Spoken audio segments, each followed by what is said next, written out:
ఈ నెలంతా కూడా చాలా క్రిస్మస్ ఆరాధనలో కూడా అందరూ భాగస్వాములు అయ్యారు, పార్టిసిపేట్ చేశారు. చాలా మెసేజ్లు కూడా వినున్నారు. అటువంటి సువార్త ఈ దినాన్ని వాక్య భాగంగా తీసుకోవాలని ఇష్టపడుతున్నా. యేసుక్రీస్తు ప్రభువారు జన్మించారు అని చెప్పడానికి, లేకపోతే ఈ లోకంలోకి వచ్చారు అని చెప్పడానికి మత్తయి అనేటువంటి యేసుక్రీస్తు ప్రభువారి శిష్యుడు ఈ సువార్తను రాశాడు. ఏం సువార్త అది? మత్తయి సువార్త. అందుకనే సువార్త అంటే మంచి వార్త, శుభవార్త, మంచి వార్త. ఈ సువార్త రాసేటప్పటికి సుమారుగా యేసుక్రీస్తు ప్రభువారు చనిపోయి పరలోక రాజ్యం వెళ్ళిపోయారు, పరిశుద్ధాత్మ దేవుణ్ణి ఈ లోకాన్ని పంపించేస్తారు. సుమారుగా 60 సంవత్సరం అంటే క్రీస్తు శకం 60 సంవత్సరం వచ్చేసింది. అంటే యేసు ప్రభువారు చనిపోయి 30 సంవత్సరాలు దాటేసింది. 30 సంవత్సరాలు అయిపోయిన తర్వాత ఈ సువార్త అందిస్తున్నారు. దేవుని కృపతో, దేవుని ఏర్పాటుతో ఏర్పాటు చేయబడిన శిష్యులు వీళ్ళందరూ కూడా, వాళ్ళందరూ పరిశుద్ధాత్మతో నింపబడే సువార్తని రాసుకొచ్చారు. యేసు ప్రభువారు ఏ ఏ మాటలు చెప్పారో అవన్నీ కూడా వాళ్ళు మైండ్ లో పెట్టేసుకున్నారు, హృదయంలో పెట్టేసుకున్నారు. ఈవేళ లేదా గత వారం లేదా 2 వారాల క్రితం, నెల క్రితం ఏదైనా మాటలు చెప్పామంటే మనం అది వారం తర్వాత మనకు గుర్తుండవు సరిగ్గా, లేదా నెల తర్వాత అడిగితే దాని వరుస క్రమంలో సరిగ్గా చెప్పలేం మనం. కానీ వీళ్ళు దేవుని మాట మీద ఎంత విశ్వాసం ఉంచారు, దేవుడు చెప్పే మాటల మీద ఎంత గురి పెట్టుకున్నారు, ఎంత ఏకాగ్రత విన్నారు అనడానికి మనకి సువార్తలు చాలా ప్రాముఖ్యమైనవి అన్నమాట. యేసు ప్రభువారు చెప్పిన ప్రతి మాట కూడా పాయింట్ బై పాయింట్ రాసుకొచ్చారంటే వాళ్ళు ఎంత చక్కగా విన్నారో చూడండి. ఇది ఒకళ్ళు కాదు రాసుకొస్తారు, చాలా మంది రాశారు సువార్తలు. కానీ ప్రత్యేకించి మనకు బైబిల్ గ్రంథంలో 4 సువార్తలు మాత్రమే చేర్చబడ్డాయి దేవుని వాక్యాన్ని, దేవుని ప్రేరణ బట్టి. కానీ ఆ 4 సువార్తలు చూసినప్పటికీ దేవుని మాటలు చక్కని రీతిగా వివరించబడ్డాయి అనమాట. సరే, 60 సంవత్సరాలు అయిపోయిన తర్వాత సువార్త ఏం చెప్పాలనుకుంటున్నాడు ఈయన మత్తయి గారు? అక్కడ ప్రజలకి ఏమని బోధించాలనుకుంటున్నాడు? నిజానికి ఈ సువార్త రాయడానికి ముఖ్య ఉద్దేశం ఏంటంటే, ఈ మత్తయి ఒక యూద జాతికి చెందిన ఆయన, యూదుడు, ఇశ్రాయేలీల్లో యూద జాతికి చెందిన ఆయన వాళ్ళ జాతిని రక్షించుకోవాలని, మా జాతి వాళ్ళు ఎవ్వరు కూడా నశించుకోవడానికి ఇష్టం లేదు, మా వాళ్ళందరూ కూడా రక్షించబడాలి అన్న ఉద్దేశంతో రాయడం మొదలెట్టాడు. అదొక్కటే కాదు కారణం, ఈ లోకంలో వాళ్ళందరూ కూడా రక్షించబడాలి. ఈ సువార్త ఎవరైతే వింటారో వాళ్ళకి దేవుని రక్షణ అనేది వాళ్ళకి రావాలి అన్న ఉద్దేశం, ముఖ్య ఉద్దేశం. ఈ ఉద్దేశాలతో రాయడం మొదలెట్టాడు. రాసేటప్పటికి అక్కడ పరిస్థితులు అస్సలు బాగలేవండి. రోమా చెరలో ఉన్నటువంటి దేశం ఇశ్రాయేల్ దేశం. రోమాని ఇశ్రాయేలీలు పరిపాలించేవారు కాదు, యూదులు పరిపాలించేవారు కాదు, రోమీలు పరిపాలించేవారు. మన దేశాన్ని ఒకవేళ ఏ అమెరికా వాళ్ళు లేకపోతే ఏ పాకిస్తాన్ వాళ్ళు పరిపాలిస్తే ఎలా ఉంటుందండి? మనకి చాలా కష్టకరంగా ఉంటది. వాళ్ళు బానిసత్వం కింద మనం ఉన్నట్టు. ఏదైతే వాళ్ళు రాజరికం కింద చెప్పారో వాళ్ళన్నీ చెయ్యాలన్నమాట కింద వాళ్ళందరూ కూడా. మనకి స్వతంత్రం లేదు. ఇప్పుడు మనకి ఎలా స్వతంత్రం ఉందో వాళ్ళకి అసలు అలాంటి స్వతంత్రం లేదు. రాజుగారు ఏదైతే, రోమా చక్రవర్తి ఏదైతే చెప్పారో అది చేయవలసిందే. వాళ్ళు ఏదైతే ఒకవేళ దెబ్బతిని చేస్తే శిక్ష విధించారో శిక్ష వాళ్ళు అనుభవించవలసిందే. ఎంత పనులు వేసారో అంత పనులు కట్టవలసిందే. అలాంటి పరిస్థితి అనమాట. రాజకీయ పరంగా చాలా ఒత్తిడితో ఎదురవుతున్న పరిస్థితి. అలాగే ఆరోగ్య పరిస్థితులు కూడా అక్కడ చూసినట్లయితే అంతంత మాత్రంగానే. ఇంకొక విధంగా చూస్తే మానసికంగా కూడా లేకపోతే ఆధ్యాత్మికంగా కూడా వాళ్ళు పరిస్థితులు ఏమీ కూడా అంతగా బాలేవు. దేవుని ఆరాధించడానికి వెళ్తున్నా సరే ఆరాధనలో వాళ్ళు సరిగ్గా విధానంలో ఆరాధించలేకపోవడం, దేవుని స్తుతించలేకపోవడం. అప్పుడు సునగోగుల నుండి ఆరాధన చేయడానికి అక్కడికి వెళ్ళి ప్రార్థన చేస్తుంటే ఆ ప్రార్థన చేసే వాళ్ళ మీద కూడా అటాక్లు జరిగేవి.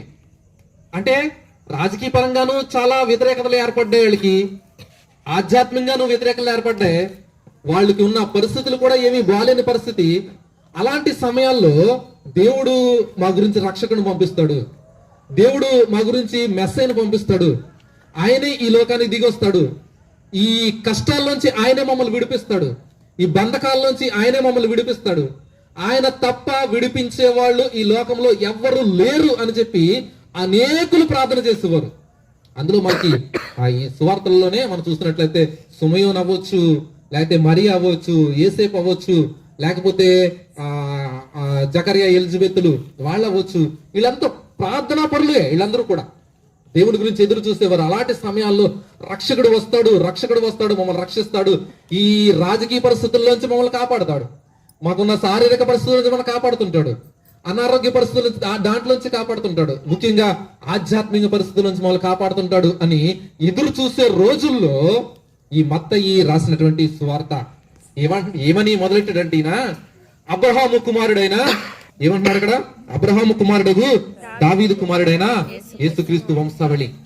నిజానికి వంశావళులు కొన్ని చదువుతున్నప్పుడు మనకి చాలా ఈ వంశావళిలో పేర్లు చదువుతున్నప్పుడు ఇవన్నీ ఎందుకు రాశారు, బైబిల్ ఇవన్నీ ఎందుకు ఉన్నాయని చెప్పేసి కొన్ని సందర్భాల్లో చదవడం మానేస్తుంటాం. కానీ ఇది చాలా ప్రాముఖ్యం. బైబిల్లో రాయబడింది ఏది కూడా కట్టుకథ కాదు అని చెప్పడానికి వంశావళి కూడా ఒక నిదర్శనం. మన చరిత్రకారులు చెప్పేది, ఒకరికి తండ్రి ఉన్నాడంటే తండ్రికి తాత ఉంటాడు, ముత్తాత ఉంటాడు, అలా తరతరాలు ఉంటాయి ఇక్కడ ఉంటూ ఉంటాయి. అలాగా యేసుక్రీస్తు ప్రభువారు ఉట్టిన ఈ లోకాన్ని రాలేదు, ఆయనకి కూడా వంశం అనేది ఉంది, ఈ వంశంలోంచి వచ్చాడు అని చెప్పడానికి అబ్రహాం దగ్గర నుంచి మొదలెట్టుకొచ్చాడు. అంటే అబ్రహాం దగ్గర నుంచి ఎందుకు మొదలెట్టుకొచ్చాడంటే, దేవుడు అబ్రహాముని ఏర్పరచుకుని అన్య జనాంగాల నుంచి బయటికి తీసుకొచ్చి నిన్ను అనేక జనాలకి తండ్రిగా చేస్తాను, నీ సంతానం నుంచి జనాలన్నిటిని కూడా ఆశీర్వదిస్తాను వాగ్దానం ఇచ్చాడు సమూయేలు గ్రంథంలో. ఆ వాగ్దానాన్ని జ్ఞాపకం చేసుకుంటూ ఈ యేసయ్య పుట్టడం ముఖ్య కారణం, ఈ క్రీస్తు రావడానికి ముఖ్య కారణం అబ్రహాం ఉన్నాడు కదా, మన పితరుడైన అబ్రహాము, దేవుడు వాగ్దానం చేశాడు కదా, ఆయన దగ్గర నుంచి వచ్చాడు ఈయన చెప్పడానికి అబ్రహాం గారిని మెన్షన్ చేస్తూ చెప్తున్నాడు అనమాట. మళ్ళీ దావీదు కూడా మెన్షన్ చేస్తున్నాడు అక్కడ, రాజరికంలోంచి వస్తాడు ఆయన, రాజరికంలోంచి వస్తాడని. అంటే ఆదాముకి అబ్రహాముకి ఆది కాండంలో వాగ్దానం చేసి ఆ వాగ్దానాల్ని ప్రతి గ్రంథంలోనే మనకు కనబడుతుంటాయి. అలాగే సమూయేలు గ్రంథం ద్వారా ఈ దావీదు వాగ్దానాలు కూడా కనబడుతుంటాయి 7వ అధ్యాయంలో మనకి. అంటే రాజరికంలోంచి వస్తాడు, ఈ సింహాసనం నీ గర్భం నుంచి పుట్టిన వారి సింహాసనం నిత్యం కూడా నిలిచిపోద్ది అన్న వాగ్దానం దావీదుకు ఉందన్నమాట. అది జ్ఞాపకం చేస్తూ ఈ కింద అన్ని తరాలు కూడా రాస్తున్నాడు అన్నమాట. అంటే ఈ చరిత్ర అనేది, యేసుక్రీస్తు పుట్టడం అనేది ఒక కట్టుకథ కానే కాదు, ఇది చరిత్రకు సంబంధించింది. పితరులైన అబ్రహాము, దావీదు వారి కుటుంబానికి ఏదైతే దేవుడు వాగ్దానం చేశాడో వాళ్ళలోంచే వచ్చాడని వాళ్ళ కుటుంబాలన్నీ కూడా మెన్షన్ చేసుకుంటూ ఆ చరిత్ర అంతా తెలియపరుచుకుంటూ వచ్చి యేసుక్రీస్తు ప్రభు వారి దాకా తీసుకొచ్చాడు అన్నమాట. ఇందులో ఒక ముఖ్య ఉద్దేశం ఏంటంటే, యేసుక్రీస్తు ప్రభు వారు ఈ లోక రక్షకుడుగా రావడానికి దేవుడు వాగ్దానం చేసి శరీరధారిగా ఈ లోకానికి వచ్చాడు అని చెప్పడం అనమాట. ఆయన రక్షించడానికి ఈ లోకానికి వచ్చాడు అని చెప్పడం. పూర్తిగా దేవుడిగా, పూర్తిగా మానవుడిగా ఈ లోకానికి వచ్చి ఆయన మన పాపాలన్నీ అన్ని కూడా రక్షించడానికి యేసుగా ఈ లోకానికి వచ్చాడు. ఆ యేసే క్రీస్తు అని చెప్పడం అన్నమాట. యేసు అని చెప్పడానికి, క్రీస్తు అని చెప్పడానికి చాలా అర్థం తేడా ఉంది. మనకు బైబిల్లో తెలిసిందే ఏంటంటే, యేసు అంటే రక్షకుడు. ఏంటి రక్షకుడు? తన ప్రజల పాపాలందరినీ కూడా రక్షించడానికి వచ్చినటువంటి యేసు అనే పేరు భూలోకంలో దేవదూత చేత పెట్టబడిన పేరు. క్రీస్తు అంటే దేవుడు అభిషేకించి, దేవాది దేవుడు అభిషేకించి మనందరి పాపాల గురించి విమోచించడానికి ఈ లోకానికి తీసుకుని ఈ లోకానికి పంపించాడు అనడానికి, అభిషేకించి పంపించాడు అనడానికి ఒక గుర్తుగా ఉన్నటువంటి పేరు క్రీస్తు. వీళ్ళు ప్రకటించేది ఏంటంటే యేసే క్రీస్తు, యేసే క్రీస్తు. అందుకని యేసు క్రీస్తు సువార్త అంటాడు. ఇది చెప్పడంలో ముఖ్య ఉద్దేశంలో 3 భాగాలు చేశాడు అక్కడ. 14 సంవత్సరాలు చెప్తూ ఆదాం దగ్గర నుంచి దావీదు వరకు 14 అంటాడు, దావీదు నుంచేమో బబులోను చెరపట్టే వరకు 14 సంవత్సరాలు అంటాడు, అక్కడి నుంచినేమో యేసే వరకు తీసుకొచ్చి 14 సంవత్సరాలు అంటాడు. ఇలాగా గుర్తు చేసుకుంటూ చెప్తూ అక్కడ చివరి వచనాల్లో మీరు ఎప్పుడైనా గమనించారో లేదో కానీ ఫస్ట్ 14 ఉంటారు, రెండో దానికేమో 14 ఉంటారు, చివరి దానికి వచ్చాడు 13 మంది ఉంటారు. గమనించండి, ఇంటికి వెళ్ళిన తర్వాత ఒకసారి మళ్ళీ చదవండి. 14 మంది ఉన్నారు, తర్వాత 14 మంది ఉన్నారు ఇచ్చిన వంశవాళ్ళు. తర్వాత దాంట్లో 14 మంది అన్నారు కానీ 13 మంది ఉంటారు అక్కడ. యేసుక్రీస్తు ప్రభు వారు 13వ వాడు అవుతాడు అనమాట. అక్కడ రాయడంలో గొప్ప ఉద్దేశం ఉంది, గొప్ప ప్రణాళిక ఉంది ఆయనకి. ఎందుకంటే మత్తయి రాసినట్టు ఉద్దేశం ఏంటంటే, ప్రజలందరూ కూడా రక్షించబడాలి, ప్రజలందరూ కూడా దేవునికి స్వీకరించాలి, ఆయన నమ్మిన వాళ్ళందరూ కూడా దేవుళ్ళలోనికి రావాలని ఉద్దేశం అన్నమాట. మన స్కాలర్స్ లేదా బైబుల్ పండితులు అందరూ కూడా ఈ వచనం గురించి చెప్తున్న మాటలు ఏంటంటే, ఎక్కువగా అభిప్రాయపడ్డా లేకపోతే ఎక్కువగా చెప్తున్న మాట ఏంటంటే, యేసుక్రీస్తు ప్రభువారి గురించి 14 సంవత్సరాలు రాసుకొచ్చారు కదా, మరి ఎందుకు 13 మందిని ఉంచేస్తారంటే, యేసుక్రీస్తు 13 అయినా 14 కంట ప్లేస్ ఉండిపోయింది. ఆ ప్లేస్ ఉండిపోయింది నింపాలి. ఆయన ఉద్దేశం ఏంటంటే 14 అంతా నింపాలి. ఈ యూదులకి ఒక ఆచారం ఏంటంటే, ఈ 14 అనేటప్పటికి వాళ్ళు కూడా ఒక గుర్తుగా, ఒక పరిపూర్ణంగా ఉన్నటువంటి గుర్తుగా, లేదా గుర్తెట్టుకోవడానికి ఒక గుర్తుగా చేశాడు అన్నమాట. చాలా మందిని, కొంతమందిని అక్కడ విడిచిపెట్టాడు. అక్కడ కావాలని విడిచిపెట్టి రాశాడు అనమాట. చూడండి, గలతీ పత్రిక 3వ అధ్యాయంలో ఒక మాట చదువుస్తాను చూడండి. గలతీ పత్రిక 3వ అధ్యాయంలో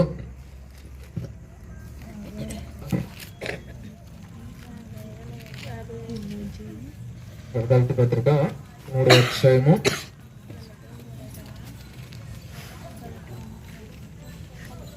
26వ వచనం. యేసుక్రీస్తునందు మీరందరూ విశ్వాసం వలన దేవునికి కుమారులై ఉన్నారు. చాలండి. ఇది ఏమంటున్నాడు గలతీ సువార్తికుడు? ఏమంటున్నాడు ఈయన?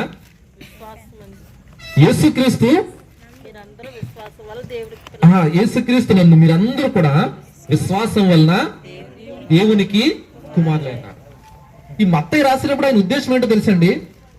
ఈ చివరిగా వదిలేసిన ఈ 14 మనందరూ కూడా దేవుని కుమారులు అంట. ఈ వంశావళిలోని వాళ్ళందరినీ కూడా కలిపేస్తున్నాడు అనమాట. ఎవరిగా? దేవుని కుమారులుగా. ఇప్పుడు అక్కడతో నింపబడిపోయిందంట. అక్కడ వంశావళి 14 రాసుకొచ్చాడు కదా, అక్కడతో నింపబడిపోయిందంట.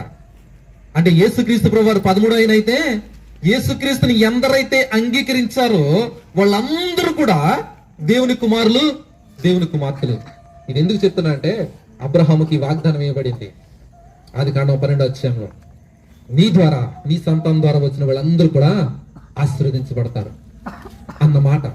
యోహాను సువార్త 1వ అధ్యాయంలో కూడా తను ఎందరు అంగీకరించారో వాళ్ళందరూ కూడా దేవుని కుమారులు అవ్వడానికి దేవుడు అధికారం అనుగ్రహించేస్తాడు. ఇప్పుడు ఈ మాటలు ఎందుకు చెప్తున్నానంటే, మనం అందరం కూడా యేసుక్రీస్తు ప్రభువారి కుమారులు, కుమార్తెలు అన్న ఉద్దేశాన్ని ఇక్కడ మత్తయి సువార్తికుడు మనకి తెలియపరుస్తూ, దేవుని వారసులు మనం. అబ్రహాముకి ఇచ్చిన ఆ వాగ్దానం మనకు కూడా ఉంది ఇప్పుడు. అంటే ఇప్పుడు ఈ కొత్త నిబంధనే కాదండి, పాత నిబంధన కూడా మనకు సంబంధించిందే కదా. అందరూ కొత్త నిబంధనే మనకు సంబంధించింది, పాత నిబంధన మనకు సంబంధించింది కాదేమో అనుకుంటాం, కానీ కాదు.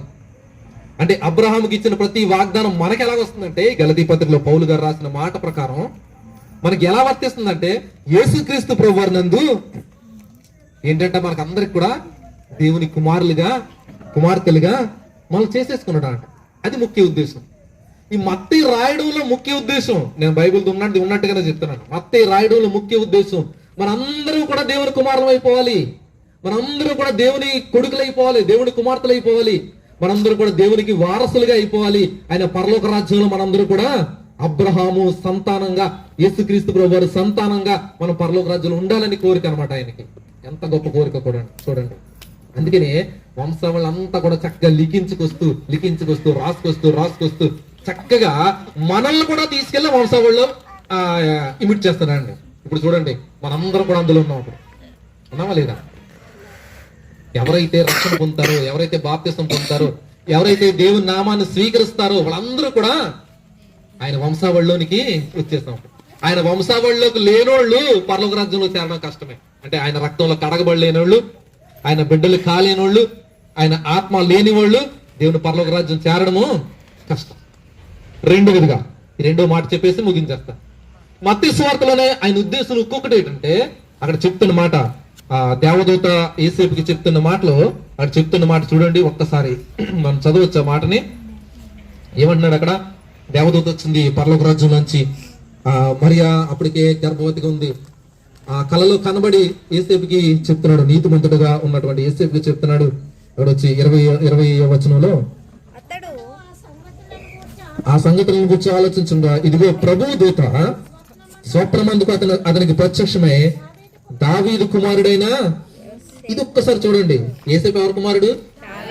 దావీదు కుమారుడా? నిజమే, దావీదు కుమారుడా. చూస్తారండి ఎక్కడ చెప్తున్నాడో ఈ మత్తయ్య గారు. అందరికి లింక్ అనమాట. కుమారుడు అనగానే మన ఈ సువార్తల్లో కొడుకు అని ఒకటి, వాళ్ళ వంశానికి చెందినవాడు అని ఒకటి, లేకపోతే శిష్యులను కూడా కుమారులు అని అనేవారు. వాళ్ళ వంశానికి చెందిన అంటే వాళ్ళ పితరులకు సంబంధించిన వాళ్ళు అనట. అంటే ఆదాము కుమారుడు యేసుక్రీస్తుని కూడా వాడేయచ్చు. అక్కడ ఆదాము కుమారుడు అబ్రహాం అని కూడా వాడేయచ్చు. అంటే ఎవరైతే తాతలు ఉన్నారో తాతల కొడుకులు వాళ్ళు కొడుకులే. అలాగే చెప్తున్నాడు, చక్కని రీతిగా వివరిస్తున్నాడు. ఏమంటున్నాడు? అబ్రహాం కుమారుడైనా ఏమంటున్నాడు అక్కడ? దావీదు కుమారుడైన యేసేపు నీ భార్య అయిన చర్చ్. ఈ మాట ఎవరు చెప్తున్నారు? దావీదు కుమారుడైన యేసేపు అని దేవదూత చెప్తున్న మనుషులు కూడా కాదు ఇది. చూసారు ఎంత చక్కగా గుర్తెట్టుకున్నారండి వీళ్ళు. ఇది చాలా ఆశ్చర్యకరమే. ఇది మనం కూడా అలా గుర్తెట్టుకోవాలి వాక్యాల్ని. అందుకని వాక్యం మన హృదయంలో ఉంటేనట ఎప్పుడు కూడా మనం జడివంట, బెదరమంట, ఏ సమస్య వచ్చినా కష్టం వచ్చినా వెంటనే వాక్యం అంట. యేసుక్రీస్తు ప్రభువారు చాలా సందర్భాల్లో ముఖ్యంగా శోధనలు ఎదుర్కొన్నప్పుడు 3 శోధనలు రాయబడి ఉన్నాయి. 40 రోజుల్లో ఎదుర్కొన్న శోధనలో వాళ్ళు ఆయన ఆ శోధనలో సాతానుతో చేసే వ్యతిరేకంగా మాట్లాడే మాటల్లో, లేకపోతే సాతాను శోధించే సమయంలో వాక్యాన్ని ఉపయోగించాడు. ఆయన వాక్యాన్ని ఉపయోగిస్తే సాతాను పారిపోయాడు అక్కడి నుంచి. మనం కూడా వాక్యం చాలా జాగ్రత్తగా మనం హృదయాల్లో పెట్టుకోవాలట. అని చెప్తున్నాడు. ఏమంటున్నాడు? స్వప్నమన్నది ప్రత్యక్షమే దావీదు కుమారుడు యేసేపు నీ భార్య అయిన మనవిని చేర్చుకుంటకు భయపడద్దు. ఆమె గర్భము ధరించింది. ఎలాగైంది? పరిశుద్ధాత్మలు కలిగింది. ఆమె ఒక కుమారుని కనును ఏం చేస్తారట? కుమారుని కనిన తర్వాత అయినా తన ప్రజలను వారి పాపముల నుండి ఆయనే రక్షించను కనుక ఆయనకి యేసు అను పేరు పెడతాడు. ఎందుకు వస్తున్నాడు ఈ అబ్రహాం వంశంలోంచి ఈయన అంటే? యేసు పేరుగా ఎందుకు వస్తున్నాడంటే తన ప్రజలందరి పాపాల గురించి, తన ప్రజలందరి పాపాలు కూడా కడగడానికి, వారి పాపాలన్నీ తీసివేయడానికి మనిషి రూపంగా తన ప్రజలందరి పాపాలకి మధ్యవర్తిగా ఈ లోకానికి వచ్చి భూమి మీదకి మనిషి రూపిగా వస్తున్నాడు అనమాట. అందుకే నేను శరీర రక్త మాంసాలను ధరించుకుని ఈ లోకానికి వచ్చాడు అంటాడు. రక్త మాంసాలు ధరించుకుని వచ్చాడు అని చెప్పడానికి ఈ వంశవాళ్ళని చెప్పడం ఆయన ఎంత చక్కగా చెప్పి వస్తున్నాడు. తన ప్రజల పాపాలందరినీ కూడా అందులోంచి మనం రక్షించడానికి ఈ లోకానికి వస్తున్నాడు కనుక ఆయన పేరు ఏంటి? యేసు. అని చెప్పిన తర్వాత యేసేపు ఎంత నీతి ఉందో చూడండి. మన కళ్ళలో కనబడి కొన్ని విషయాలు ఏం జరుగుతుంటే మనం పట్టించుకోనుకున్నాం. ఇది మామూలు విషయం కాదు. భార్యను అంటే ప్రెగ్నెంట్ అయిన భార్యను చేర్చుకోండి. ఈయనకి వివాహం కాలేదు, ఇంకా ప్రధానం ఒకటైంది. ప్రధానంకి వివాహం అంటే 6 నెలల నుంచి సంవత్సరం లోపు ఇద్దరికి గ్యాప్ ఉంటుందట. యూదుల వివాహ చట్ట ప్రకారం ప్రధానం అయిన తర్వాత 6 నెలల నుంచి సంవత్సరం లోపు వాళ్ళు పెళ్లి చేస్తారన్నమాట. ఈ లోపల ఈ అబ్బాయికి గాని అమ్మాయికి గాని వారితో ఎలా నడుచుకోవాలి, భర్తతో ఎలా నడుచుకోవాలి, కుటుంబస్తులతో ఎలా నడుచుకోవాలి, లేకపోతే అత్తమామలతో ఎలా ఉండాలి, ఇవన్నీ కూడా చెప్పి చక్కని రీతిగా ట్రైనింగ్ ఇచ్చి పంపించేవాళ్ళనమాట. ఎంత మంచి క్రమశిక్షణ అది. మనకు కూడా అలా చెప్తే చాలా బాగుంటది. ఇలాగే చాలా కుటుంబాల్లో మనకి చాలా గొడవలు వచ్చేస్తున్నాయి. అత్తమామలతో అవ్వచ్చు, కుటుంబస్తులతో అవ్వచ్చు, రకరకాల సమస్యలు, ఇరుకులు, ఇబ్బందులు ఇవన్నీ కూడా అంత మంచి ట్రైనింగ్స్ వాళ్ళకి ఇచ్చేవారు అనమాట. సరే, అలాంటి సందర్భంలో ఇది చెప్పినప్పుడు అతనంతా భయపడలేదు, జడలేదు, దేవుడిగా కల్లో కనిపించి చెప్పాడు అనుకోలేదు. దేవుని మాట ఇచ్చాడు కనుక నిన్న భార్యను చేర్చుకుంటా అన్నాడు. ఆ చేర్చుకున్న విషయంలో ఇక్కడ రాయబడి ఉంది. ఏమన్నంట? ఆయనకి యేసు అని పేరు పెడతారంటే కింద వచనంలో ఉంది, ఏదైతే దూత చెప్పాడో ఆ మాట చెప్పేశారు. ఆ మాట చెప్పుని యేసు అని చెప్పేసి పేరు పెట్టేశారు. ఈ మాటను మళ్ళీ మత్తయి జ్ఞాపకం చేసుకో ఏమంటున్నాడంటే ఈ యేసు ఎవరో కాదు. చెప్పేది అర్థమవుతుందండి? యేసు అని పేరు పెడతారని దూత చెప్పాడు. ఆయన చేర్చుకున్నాడు, 9 నెలలు అయింది, పుట్టాడు. కానీ ఈ మత్తయ్య గారికి ఉద్దేశం ఏంటంటే అసలు యేసు ఎవరు అనుకుంటున్నారు అని మొదలెడుతున్నాడు. అంటే ఈ యేసు ఎవరంటే యెషయా గ్రంథంలో మనకి 700 సంవత్సరాల క్రితం చెప్పాడు కదా దేవుడు. ఏమని? ఇదిగో కన్యక గర్భవతి కుమారుని కంటది. ఎప్పుడు చెప్పాడు? 700 సంవత్సరాల క్రితం అంట. మనం పుట్టే 50 సంవత్సరాలు, 40 సంవత్సరాలు, 70 సంవత్సరాలు, పెద్ద వయసులో 90 సంవత్సరాలు. కానీ 700 సంవత్సరాల క్రితం చెప్పిన మాటని జ్ఞాపకం చేసుకుంటున్నాడు. ఈ యేసు ఎవరో కాదు, దేవుడు తన ప్రవక్త ద్వారా తెలియపరిచిన మాట ఏంటంటే కన్యక గర్భవతి కుమారుని కంటది. అతనికి ఏం పేరు పెడతారు? యేసు అని పేరు పెడతారా? అక్కడ లేదు అలాగా. దూత ఏం చెప్పింది? యేసు అని పేరు పెడతారని చెప్పింది. ఇక్కడ మత్తయి సువార్తికుడు ఏం రాస్తున్నాడు? ఇమ్మానుయేల్ అని పేరు పెడుతున్నారు అంటున్నాడు. అది కరెక్టా ఇది కరెక్ట్ అంటే రెండు కరెక్టే. అక్కడ యెషయా గ్రంథంలో యెషయా ప్రవక్తకి తెలియపరిచింది ఏంటంటే దేవుడు మీకు ఎల్లప్పుడూ తోడుగా ఉండడానికి ఈ లోకానికి వచ్చేస్తున్నాడు. దూత చెప్పింది ఏంటంటే తన ప్రజలందరి పాపాలను రక్షించడానికి యేసుగా ఈ లోకానికి శరీరధారిగా వచ్చిన ఆయన పేరు యేసు అని చెప్తున్నాడు అనట. రెండు పదాలు కూడా చక్కని పదాలు అక్కడ చెప్తున్నాడు. మత్తయికి వచ్చిన గొప్ప ధన్యత, లేకపోతే ఆయన దూరదృష్టి, లేకపోతే ఆయన ప్రజలకి ఈ సువార్త విన్నట్టునే ఎవరు విన్నా సరే దేవుని దగ్గర రావాలి అన్న ఉద్దేశంతో ఈయన చెప్తున్న మాటలు అనమాట. ఎందుకంటే ముందే చెప్పాను నేను, వాళ్ళ కుటుంబ పరిస్థితులు బాగాలేదు, ఆరోగ్య పరిస్థితులు బాగాలేదు, రాజకీయ పరిస్థితులు బాగాలేదు, ఎక్కడ చూసినా సరే దౌర్జన్య పరిస్థితులు, లేకపోతే పన్నులు వసూలు చేయడం, ఇలాంటి పరిస్థితుల్లో వాళ్ళకి సువార్త అందిస్తున్నాడు. దేవుడు మిమ్మల్ని విడిచిపెట్టలేదు, దేవుడు మిమ్మల్ని విడిచిపెట్టేవాడు కాదు. ఏదైతే ప్రవక్త ద్వారా వచనం మీకు ఇచ్చాడో అది కన్యక గర్భోదయ కుమారుని కంటది. ఆమె పేరు, ఆ పుట్టబోయే శిశువు పేరు ఏమని పెడతారు? శిశువు పేరు కాదులే, వాడు చెప్పింది ఏంటంటే ఆ పుట్టబోయే ఆయన పేరు ఏం పెడతారంటే ఏమంటాడు అక్కడ? ఇమ్మానుయేలు. అంటే దేవుడు మీకు తోడుగా ఉండడానికి లోకానికి వచ్చేస్తాడు. దేవుడు మీకు తోడుగా ఉండడానికి అంటే వాళ్ళకు ఉన్న టెన్షన్స్ లో ఈ మాట ఎంత ఆదరణ కలిగిస్తుంది చూడండి. మానసికమైన ఒత్తిళ్లతో ఉన్నవారికి దేవుడు మనకు తోడుకుంటున్నాడమ్మా అన్న మాట. కుటుంబ పరిస్థితుల్లో దిగజారిపోయిన పరిస్థితులు, ఏం చేయాలో తెలియని పరిస్థితులు, అప్పులు, బాధలు, కష్టాలు, ఇరుకులు, ఇబ్బందులు, అలాంటి పరిస్థితుల్లోకి అమ్మా దేవుడు ఇమ్మానుయేలు దేవుడుగా నీకు తోడుకుంటున్నాడు. ఆయన వచ్చేసాడు ఇక్కడికి, నీకు సహాయం చేస్తున్నాడు. ఆయన పుట్టేశాడు, ఆల్రెడీ పుట్టేసి 60 సంవత్సరాలు అయిపోయింది. ఆయన మీరు నమ్ముకోండి, నమ్మితే గనక మీలోనికి ఆయన వచ్చేస్తాడు, మీకు సహాయం చేస్తాడు. ఆయన ఎంత గొప్పడు శుభవార్త కదా ఇది, మంచి వార్త అని చెప్తున్నాడు. ఆయన ఈ లోకానికి వచ్చి మన గురించి వచ్చేస్తాడు, మనందరినీ కూడా దేవుడు పరలోక రాజ్యానికి చేరుస్తాడు. మత్తయ్య గారికి ఒక్క ఉద్దేశం ఏంటంటే పరలోక రాజ్యం అంటే చాలా ఇష్టం అంట ఆయనకి. పరలోక రాజ్యం అన్న పదాన్ని సుమారుగా 50 సార్లు రాసుకొచ్చాడు ఆయన ఇందులో మత్తయి సువార్తలో. చాలా సందర్భాలు మనం అక్కడ చూసినట్లయితే పరలోక రాజ్యం మనందరినీ తీసుకెళ్తాడు. ఆయన నమ్మదగిన వాడు, నీతిమంతుడు, ఎవరైతే అంగీకరిస్తాడో అందరినీ పరలోక రాజ్యం తీసుకెళ్తాడని చెబుతూ ఆయన ఎప్పుడు మనతోనే ఉంటాడు అని సువార్త ప్రారంభించాడు అనమాట. ఆయన యెషయా గ్రంథాన్ని చెబుతూ సువార్త ప్రారంభించి మత్తయి సువార్త చూడండి చివరి అధ్యాయంలో చివరి వచనంలో చెప్తున్న మాట, ఆ మాట చెప్పి ముగించేస్తాను. ఏమన్నాడు ఆయన?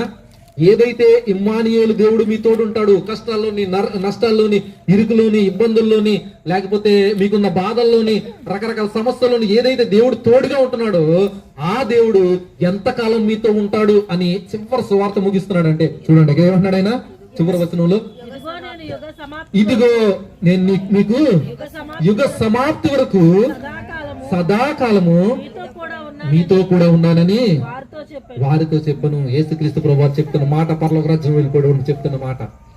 ఈ యేసు పుట్టాడు, ఈ లోకాన్ని జన్మించాడు, పెరిగాడు, పెద్దోడయ్యాడు, సువార్త చెప్పాడు, ఆయన ప్రజలందరి పాపాల గురించి చనిపోయాడు, తిరిగి లేచాడు, పరలోక రాజ్యం వెళ్ళడానికి చివరి గడి వచ్చినప్పుడు ఆయన చెప్తున్న మాట, ఇదిగో యుగ సమాప్తి వరకు ఈ లోకము ఒకవేళ ఈ లోకం ఎప్పుడైతే ముగించబడుతుందో ఆ ముగించబడే సమయం వరకు మాత్రమే కాదు, యుగ సమాప్తి యుగం ఒకవేళ ముగించబడిపోతే అప్పటి వరకు కూడా, లేకపోతే నిత్యత్వంలో మీతో కూడా నిత్యము కూడా నేను మీతోనే ఉంటాను.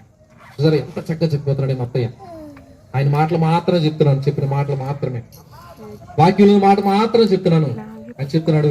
ఏదైతే సువార్త మొదలెట్టాడో ఆ సువార్తనే ముగిస్తున్నాడు. ఏంటంటే సువార్త ఇమ్మానుయేలు దేవుడుగా నీకు తోడైన దేవుడు, కష్టాల్లో, ఇరుకులు, ఇబ్బందులు, లేకపోతే ఎలాంటి పరిస్థితుల్లో, ఎలాంటి సమస్యలు సరే నిన్ను చేయి విడిచిపెట్టేవాడు కాదైన, ఆయనే వాగ్దానం ఇచ్చేస్తున్నాడు. ప్రవక్త ఇచ్చిన వాగ్దానాన్ని యేసు ప్రభువు వారు ఈ లోకానికి వచ్చి తిరిగి వెళ్ళేటప్పుడు ఏమని, నేను సదాకాలము నేను మీతో ఉంటాను చెప్పిన వాగ్దాన ప్రకారంగా ఆయన పరలోక రాజ్యం వెళ్ళిపోయాడు. పరిశుద్ధాత్మ దేవుని భూమి మీద పంపించాడు. అపోస్తలుల కార్యాలు 2వ అధ్యాయంలో అందరి మీదనంతా పరిశుద్ధాత్మ అక్కడ ఉన్న వారందరి మీదనంట ఆవరించింది. ఆయన వచ్చేసి భూమి మీద మనుషులతో నివాసం చేయడం మొదలెట్టాడు. ఇప్పుడు అదే దేవుడు మనందరితో ఉంటున్నాడు, మనందరిలోని సహవాసం చేస్తున్నాడు. పరలోక రాజ్యం వెళ్ళే వరకు కూడా మనకు తోడై ఉండి మనందరినీ కూడా నడిపిస్తున్నాడు. అలాంటి గొప్ప కృప, భాగ్యము మనకి దేవుడు ఇవ్వాలని ఈ లోకానికి వచ్చాడని చెప్పడంలో ముఖ్య ఉద్దేశం మత్తయ్య గారు తీసుకుని చక్కని రీతిగా మనం వివరిస్తున్నాడు. అదే గొప్ప శుభవార్త. అదే గొప్ప శుభవార్త. మనం దేవుని అందరూ కూడా అంగీకరించిన వారు, ఒకవేళ అంగీకరించకపోతే గనక దేవుని ఇదే అంగీకరించడానికి గొప్ప తరుణం, దేవుని తెలుసుకోవడానికి గొప్ప తరుణం. మన పాపాల గురించి, మన బాధల గురించి, మనం పొందిన ప్రతి శ్రమ, ప్రతి కష్టం అంటే ఆయన తెలుసు. తెలుగులో ఆయన పొందిస్తాడు. మరి ఏమైనా బాధ ఉందనుకో, ఒకవేళ మనకు అవమానం పడుతున్నాం అనుకో, అవమానం పడిపోయి నా అవమానాలు ఏం తెలుసులే దేవుడికి, నా బాధలు ఏం తెలుసులే, నా కుమారుల వాళ్ళ బాధ వచ్చి, లేకపోతే నా ఇరుగు పొరుగు వాళ్ళ బాధ వచ్చి, నా కోడల వాళ్ళ బాధ వచ్చి, నా కొడుకు వాళ్ళ బాధ వచ్చింది, ఇవన్నీ నాకు ఎవరు తెలుసు ఇవన్నీ అనుకుంటే, ఆ దేవుడు అంటాడంట, నాకు తెలుసు. నన్ను ప్రేమించిన శిష్యుడు, 3.5 సంవత్సరాలు నాతో ఉన్నవాడు, నేను ఎంతైతే ప్రేమించానో ఆకర్షణలో అతను ముద్దు కూడా పెట్టుకున్నాను, అలాంటి శిష్యుడే నన్ను ముద్దెట్టుకుని నన్ను అప్పగిచ్చేశాడు. ఆ బాధ ఏంటో నాకు తెలుసు. ఉమ్మేశారు నా ముఖం మీద, ఆ బాధ నాకు తెలుసు. లేకపోతే నన్ను కొట్టారు, నా దవడ మీద కొట్టారు, ఆ బాధ ఏంటో నేను పడ. మనం ఏమన్నా చిన్న మాట అంటేనే కొద్దిగా గాయపడిపోతుంటాం, కానీ ఆయన దవడ మీద కొట్టారు అంటే ఏ తప్పు చేయకుండా. అది తెలుసు నాకు. అంటే మనకి ఏ సమస్య ఉన్నా, ఏ బాధ ఉన్నా సరే ఆయన దగ్గరికి వచ్చి ఆయనకి చెప్తానట. ఏ సమస్య అయినా ఆయనకి మనకి తెలియకుండా లేదు, ఆయన భరించకుండా లేదు. మన అన్ని సమస్యలకి ఆయనే పరిష్కారం. ఆయనే ఇమ్మానుయేలు దేవుడిగా మనకు తోడై ఉన్నాడు. ఆ తోడై ఉన్న దేవుడు ఇప్పుడు కూడా మనకు తోడై ఉన్నాడు కనుక ఆయన మాటలతో ఒకరినొకరు ఆదరించుకుంటూ ప్రార్థన